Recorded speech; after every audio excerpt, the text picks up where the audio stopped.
Hey guys, Tomas Mathis here, aka Webford RT67.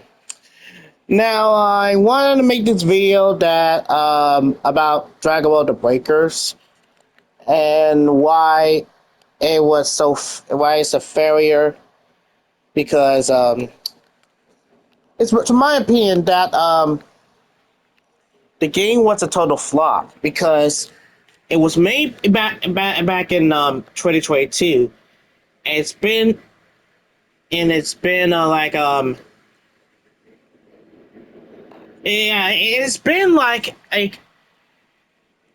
I'm trying to talk about think how many years it is ago, but I think that was when it been around since 2022, 2023, 2024, 2025. For 4 years, and the game is still failing with its major problems with loading screens that take so long, some problems being boot up to the game, and there might be a few reasons that Breakers is about to will be forever shut down, or to my opinion, won't be a online anytime soon. Number one, uh, its services is about to will shut down. What the link? I'm talking about the link services that involves on Zebras too when they were doing a collaboration. But now they're shutting down its link service on July 30th, which I can play. It's such a shame. The game that fell off so hard that nobody even else tried to pick up the pieces where it left. I mean, Zebras 2 was the best game. It has a lot of people to play it. It's so as Sparkling Zero. Both two successful games created by Bandai. But Dragon Ball: The Breakers, on the other hand, total flop. Yeah, I only know. I played a Dragon Ball: The Breakers since the open beta. I played the open beta, and oh boy, I very loved it. But till then, I stopped playing it altogether. But I do come back to it for a few games, but I still I'm playing the game for like a while because of the excuse me, because of the glitches and stuff. Because I literally, it's very hard to describe. Like, I've been playing that game for 4 years, and I played Xenoverse 2 for 8 years since because it's 2025 because and I'm just sticking to myself right now. So now back to what I was saying. There was a reason why Dragon Ball: The Breakers won't be online for a very long because there are because number one, the game has some major bugs and problems. Back when the game, back when it was at first release, the game was working stable until there were some reports of errors and people get booted back up to the main menu and all kinds of weird stuff. But I can barely tell you, when it comes to other stuff like that, I see games that had done major things since patches like WWE 2K25, where its 1.18 glitch just ruined all the community creations and just simply caused once until and they didn't even fix it until 1.19 that people had to get all their work, all their creations of hard work back up. And I did decide to microwave for Westerners and stuff. But when you compare that to Dragon Ball: The Breakers, there's a reason why this game has so much connection. Because Bandai, on the other hand, was its best at selling games since its first game, just like Pac-Man. But and tell they go by 2K because they're being hated by for being the worst company right now. But yeah, so like I said, it's just a shame that Dragon Ball Breaker has fallen out so hard for being the successful Dragon Ball game when it's just have some issues with problems, glitches, and I'm not talking about the gameplay though, because it's fine, but it has some major problems with it. Like they stopped doing some story modes on it. Yeah, they stopped doing story modes, and that's the real reason why people don't want to come back to this game. Because I still see a lot of people still play it. Because I don't. Because no disrespect to them. Because they wanted to play this game because they're obviously really liked it. So like I said, I'm not saying I am talking about I'm targeting all the players that simply play Ace the Dragon Breakers, but it's just the thing that they're all are still playing this game to this day, and just whatever it's going. So it's pretty dead for the future of Dragon Ball the Breakers because, like I said, I played this game for like 4 years and I stopped playing it back as of 2025.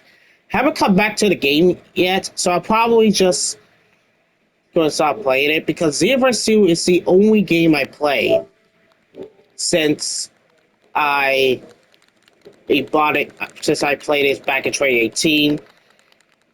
And to be honest about it, because I heard that the game has one major problem. So according to one of the people, there are one things that cause people to love is they reuse a skin and reuse a waiter, which is Frieza, and added that as a picture. Not a simple transformation, just a freaking rescan with reuse assets.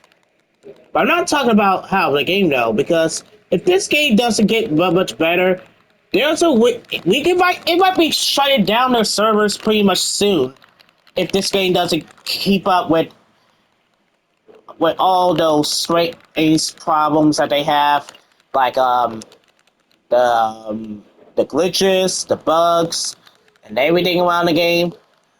Like I said, if Breakers has itself right to bounce back, yeah, let me say it again. If Breakers decide to bounce back with more updates or enhanced graphics, there might be a chance it could be saved. But as of 2025, there might be the future of This game is still dim because, like I said, there's a lot of people who hated the game because of its bugs, the glitches, and everything. But the but see their link services is each ended by and with Xenoverse Suits ending its license link services, it just makes it a possible reason why I it's going to be a sign that the gate that breakers won't be popular anymore or won't be in multiple games anymore. Like simply, I just wanted to just make this video just to explain why a Dragon Ball the Breaker is failing. So what I'm about to say here is the reason why it's failing because nobody even cares about this game anymore. They only care about Xenoverse. Like Xenoverse 2 ha- has like the the best assets when it comes to its gameplay, its certain flaws like tryhards, glitches, and frustrating parts of it, but it still makes a good game. But why did should have just done that to Dragon Ball the Breakers and simply enhance their or improve their stabilities by fixing it? Like I said before, it might be going to be shutting down pretty much soon if Breakers don't even bounce back. If they don't bounce back, it's sad to say this game might fall off to the abyss. But then, like I said, I that's just probably the real reason why this game is failing. But like I said, if this game is probably going to be bouncing back, like you know it when it gets some real updates like an update of new waiter, there's might be a chance that it could bounce back with a new waiter instead of a reskin character, or reliable fixabilities, or reasons for its glitches. Like I said before, if this game really fails so hard, there might be a chance that at Bandai will simply pull the plug on the breakers and continually working on their successful games like Xenoverse 2 and Sparkling Zero. But this is just a prime example of what if a game fails, it never gets see the light of day. We always see like Dragon Ball sagas, or even consoles that were basically failed, like the Stadia, Google Stadia, which that went defunct. Like I think it was like in I think it might be, yeah, I don't know when it went defunct. I get it was back in like in 2023, way back because the Stadia is pretty much story we give us a fuck about. Now, one last thing about to say is Dragable is the Dragable the Breakers really about to be the end of it? The answer is yes. Because why did I say yes? Because it might end up being on its last leg when it comes to with Bandai improving their games and stuff. It makes pure sense. But like I said before, if this game can really be back, bounce back with new updates like its anniversary, which is like a few months away, because it was released in October. But maybe if they improve their updates and improve their games, they could care more or less. But now with the link services as being ended by a Xenoverse 2, yeah, you could tell that there might not be a chance of it bouncing back, as its future is pretty much dim. So, what do you guys think? Should breakers be improved with their gaming? A Will gamer? What was horrible. So, what do you guys think? Is um is the breakers about to be end for good, or should it keep on going with this new content? Let me know what you think. As always, that's all I gotta say for the. That's all I gotta say, because sorry I've been stuttering a lot because it's very hard to talk when I talk about this video. Yeah, I always stutter a lot in one of my videos when I'm talking about certain topics. So yeah, I know this video is gonna be like crappy anyways. But if you guys like this video, be sure to hit the like button and hit the subscribe. And don't forget to follow me on Twitter for we know as X. And as always, this is Tomas Mathis, aka 1467, signing off. See you guys later, and I'll see you in the next one.